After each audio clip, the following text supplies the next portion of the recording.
Alright, hey guys, welcome back to the channel. It's the Red Shadow, and this is my second Games Beat in 2024 video.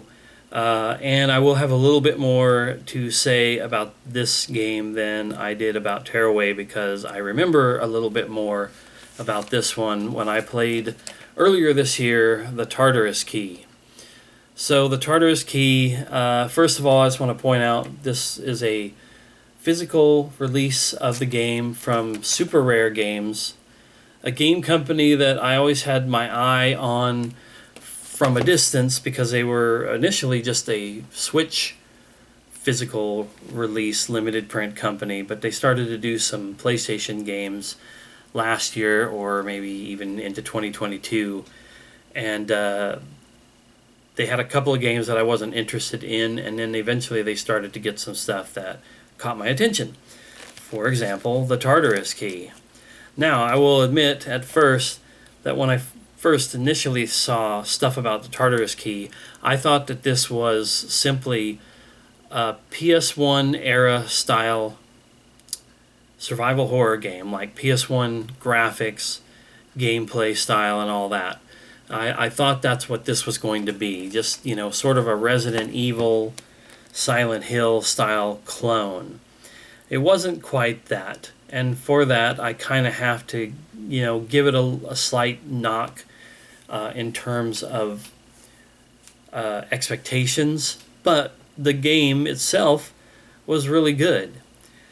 The reason why it is different from your Resident Evil tank control style PS1 era game is because it's not survival horrors and you're running around getting bullets and sparing ammo for the few weapons that you'll get, and then you're picking up all these keys and items that you're going to plug into some picture or on a statue or whatever that will solve a puzzle that will allow you to progress to the next area.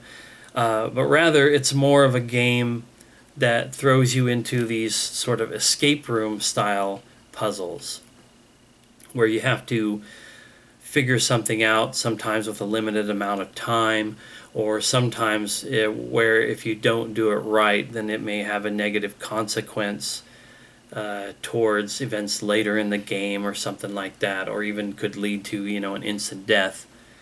So that wasn't exactly what I was looking for in the game when I first saw it and became interested, but it ended up working out in my opinion in the end. I really did like the Tartarus Key quite a bit, despite it not being what I initially was hoping for. I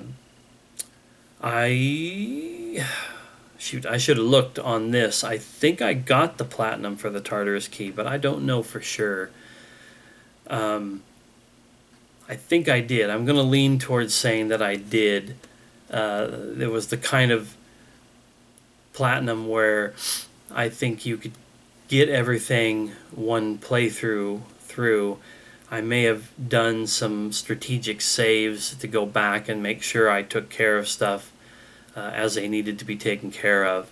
But anyway, that was just, anytime I get a platinum on something, it just means that it had enough appeal to me and didn't make me do a bunch of random nonsense and didn't make me have to replay some sort of a lengthy game multiple times. I played a game last year called Nightbook that in order to get the platinum with the help of a guide, you needed to replay the game a total of 8 times, but thankfully the game could be beat in an hour or so. A Tartarus Key, I think, is more of a 5, 6, 7 hour style game. I wouldn't want to replay a game like this 3 or 4 times to get a platinum. But yeah, that's basically it.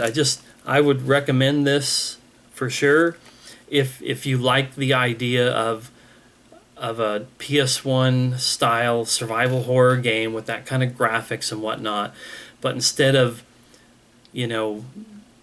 progressing through a big facility or a haunted mansion or something like that and getting your sparing amounts of ammo and all that, if instead you're doing little escape room type puzzle situations that will affect some of the people who you meet along the way, then yeah, this is a game to grab. And I think it's PS4 and Switch and PC.